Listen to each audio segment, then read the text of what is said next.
It's Monday morning and a new week at the BBC's new broadcasting house headquarters somewhere in central London, as head of values Ian Fletcher arrives in order to begin it.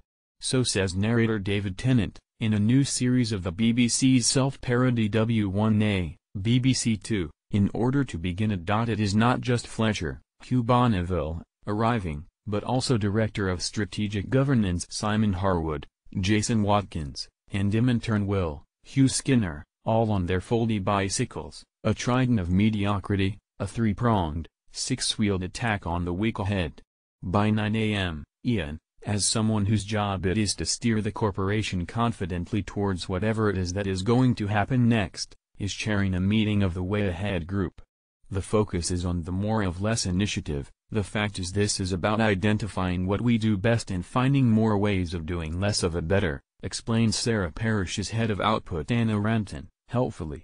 And with the Royal Charter up for renewal, the group is to be renamed the Renewal Group. The Way Ahead is behind. Brilliant, hurrah, joyous, yes, exactly, say the assembled members, watched over by a giant, smiling photograph of Mary Berry. There is also changeover at PR consultancy Perfect Curve, which is now called Fun, having been taken over by Dutch media giant Fun Media.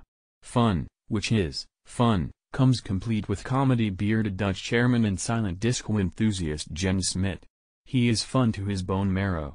Happily, Siobhan Sharp has been retained as joint CEO. Happily, because she, Jessica Hines, is still the best thing about W1A, stealing every scene she crashes into. Back at the Beep, the newly renamed Renewal Group is tackling discrimination head-on.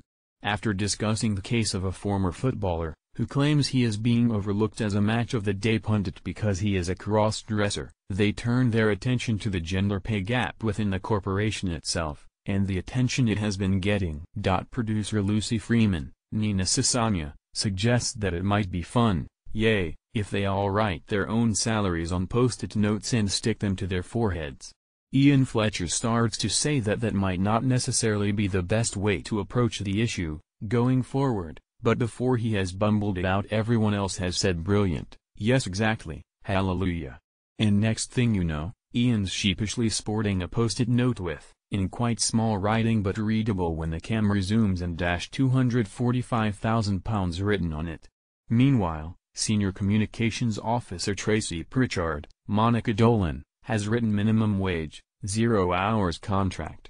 And she has also done all the O's with a cross underneath, so they have become female signs. At which point, BBC Director General, Tony Hall, finally making a W1A cameo, bursts into the room to announce that he has launched at least 3 different inquiries into how this sorry state of affairs has come about. And that, in the meantime, everyone, male, female, the gender fluid, Ryan the cross-dressing former footballer, even Will the intern, will have their salaries bumped up to the figure he's wearing on his own forehead, £450,000. And that, as a result, for budgetary reasons, the creation of all original content will be immediately cancelled. Going forward, the corporation will be solely an online platform for UGC, user-generated content, called BBCME, not wholly unlike YouTube. You'll know, if you actually saw it, that most of the previous 3 paragraphs are, to borrow a word from the current controller of news and current affairs, bollocks. I am making a point about W1A, though, in a really fun way, yay. Puts on headphones, has little shuffle. I'm saying it might be pitch perfect in its depiction of levels of nodding nonsense and corporate guff. And beautifully performed. Rufus Jones's entertainment format producer David Wilkes needs a shout-out. It is very funny at times, and lovely that Andy can do this, look in the mirror and have a little chuckle at herself. But it is just that, a chuckle, a playful slap on the ass, possible tribunal had it not been self-administered, rather than a proper kicking in the genitals, where anyone else making a mockumentary send-up of the BBC would go straight for. Yes, I know this was all done before the pay storm hit, so it couldn't be in there.